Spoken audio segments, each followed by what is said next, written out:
नमस्कार. आजचा विषय तो करोडपती होऊ शकला असता, पण त्याने एक वाक्य वारंवार म्हटलं. सर, मला एक प्रश्न विचारायचा आहे. समोर बसलेला तरुण उद्योजक थोडा संकोचत म्हणाला, नक्की विचार. तो म्हणाला, तुमच्या मते व्यवसायातील सर्वात महाग चूक कोणती? मी थोडा हसलो, कारण मला वाटलं तो उत्तर ऐकायला तयार नव्हता. त्याला वाटत होतं मी म्हणेन वाईट मार्केट, स्पर्धा, कॅश फ्लो, चुकीची पार्टनरशिप किंवा चुकीची गुंतवणूक. पण मी त्याला एक फोटो दाखवला. फोटोमध्ये दोन माणसं होती. दोघेही जवळजवळ एकाच वयाची. दोघांनी एकाच वर्षी व्यवसाय सुरू केला होता. दोघांकडे सारखीच भांडवल क्षमता होती. दोघेही हुशार होते. दोघेही मेहनती होते. आज पहिल्याची कंपनी 500 कोटीच्या पुढे गेली होती. दुसऱ्याचा व्यवसाय अजूनही संघर्ष करत होता.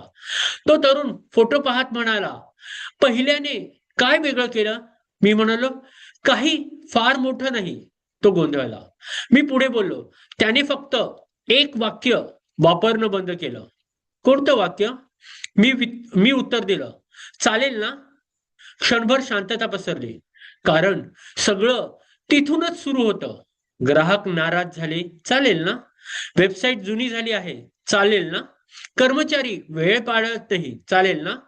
सेल्स कमी होत आहे, चालेल ना? आरोग्य बिघडतंय, चालेल ना? नवीन कौशल्य शिकायचं आहे, पुढच्या महिन्यात बघू. सुरुवातीला ही वाक्य खूप निरुपद्रवी वाटतात, पण हळूहळू ती तुमची सवय बनतात, नंतर संस्कृती बनतात आणि शेवटी नशीब बनतात. मला एक उद्योजक आठवतो. दरवर्षी त्याचं विजन बोर्ड बदलायचं. नवीन उद्दिष्ट, नवीन योजना, नवीन स्वप्न. पण व्यवसाय मात्र तिथेच. तू दरवर्षी गोल्स बदलतोस, पण तुझ्या सवयी बदलतात का? तो शांत झाला, कारण उत्तर त्याच्याकडे नव्हतं. आणि इथेच सगळ्यात मोठा सापळा आहे. लोकांना वाटतं बदलाची सुरुवात स्वप्नातून होते, मोठ्या महत्वाकांक्षेतून होते, मोठ्या ध्येयातून होते. खरं तर बदलाची सुरुवात एका नकारातून होते. त्या दिवशी होते जेव्हा तुम्ही स्वतःला म्हणता, आता पुरे. पुरे झाली कारण, पुरे झाले बहाणे, पुरी झाली टाळाटाळ, पुरे झाले सरासरी आयुष्य. एक गंमत सांगू, आपण स्वतःसाठी सर्वात वाईट सल्लागार असतो. तुमचा मित्र म्हणाला, माझा व्यवसाय अडकला आहे. तुम्ही लगेच उपाय सांगता. तो म्हणाला, मी सारखी टाळाटाळ करतो. तुम्ही म्हणता, ऍक्शन घे. तो म्हणाला, मी चुकीच्या लोकांमध्ये अडकलोय. तुम्ही म्हणता, बदल. पण स्वतःच्या बाबतीत आपण अचानक तज्ञ नसतो. आपण भावनिक होतो, घाबरतो, वाट पाहतो, समजुती करतो आणि स्वतःलाच फसवतो.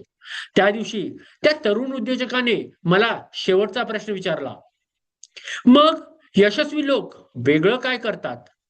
मी म्हणालो, ते जास्त स्वप्न पाहत नाहीत, ते जास्त नशीबवान नसतात, ते जास्त हुशारही नसतात, ते फक्त काही गोष्टी स्वीकारत नाहीत, ते कमी दर्जा स्वीकारत नाहीत, कमजोर सवयी स्वीकारत नाहीत, सततची टाळाटाळ स्वीकारत नाहीत, ते स्वतःच्या क्षमतेपेक्षा कमी आयुष्य स्वीकारत नाहीत.